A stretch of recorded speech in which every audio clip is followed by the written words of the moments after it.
Благодарам.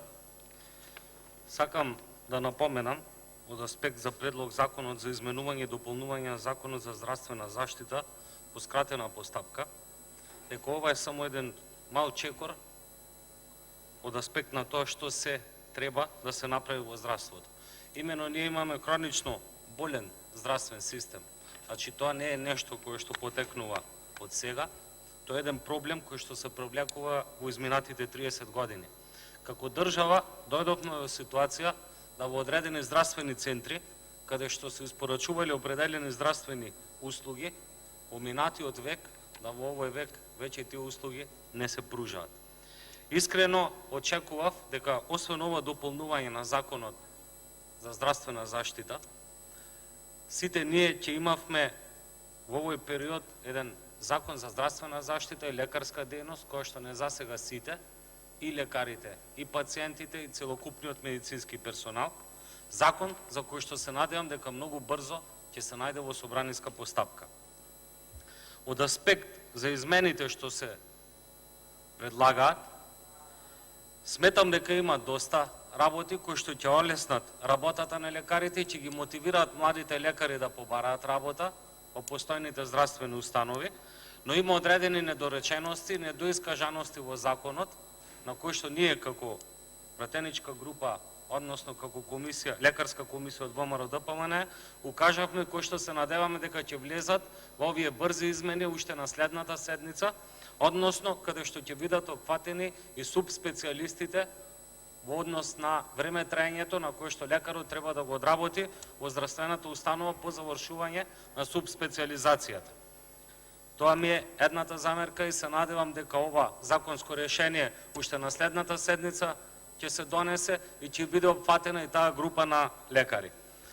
Имено очекував дека сега, како пратеници од владеачкото мнозинство, ќе излезете и ќе кажете дека го исполнивте планот 180, дека го исполнивте планот 24, односно сето тоа што СДСМ го ветуваше во планот за живот, кој што ќе го направи во првите 6 месеци и кој што ќе го направи во првите 24 месеци од аспект за здравствената заштита и од аспект за платата на лекарите.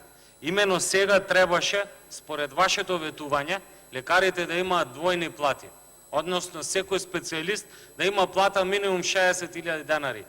И ве убедувам и ве уверувам дека сме многу далеку од платата од 100.000 денари која што ветивте. Сите ние очекувавме денеска дека некој од вас или од Министерството за здравство ќе излезе со ваква вест за лекарите. Имаме еден многу негативен тренд, каде што имаме нагло заминување на квалификуван медицински кадар надвор од нашата држава, кој што воопшто не ја гледа иднината во нашиот здравствен систем. И, нажалост, ова темпо на одселување на сите лекари, и млади, и лекари со искуство, е во нагорен тренд и мора што побрзо да има реакција за да се спречи овој екзодус на лекарите од Македонија. И на лекарите, и на сите здравствени работници.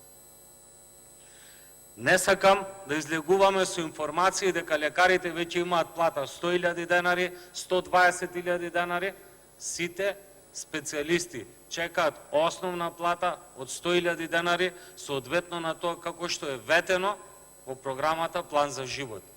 Вие им го должите тоа и на лекарите, и на пациентите, доколку сакаме да имаме современо и соодветно здравство. Со жалење можам да констатирам дека многу малку колеги има тука присутни, кои што би требало да слушаат околу проблемите во здравството, затоа што нема човек кој што на дневна основа на некој начин не е поврзан со здравствениот систем.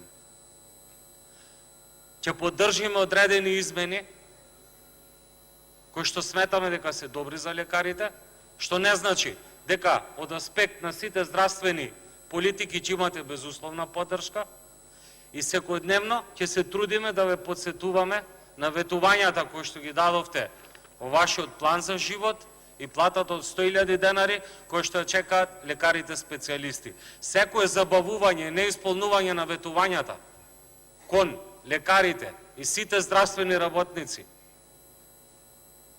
допринесува да секој ден се поголем број разочаран млад и искусен медицински кадар си ја бара животната екзистенција надвор од нашата држава. Благодарам. Благодарам. Реплика има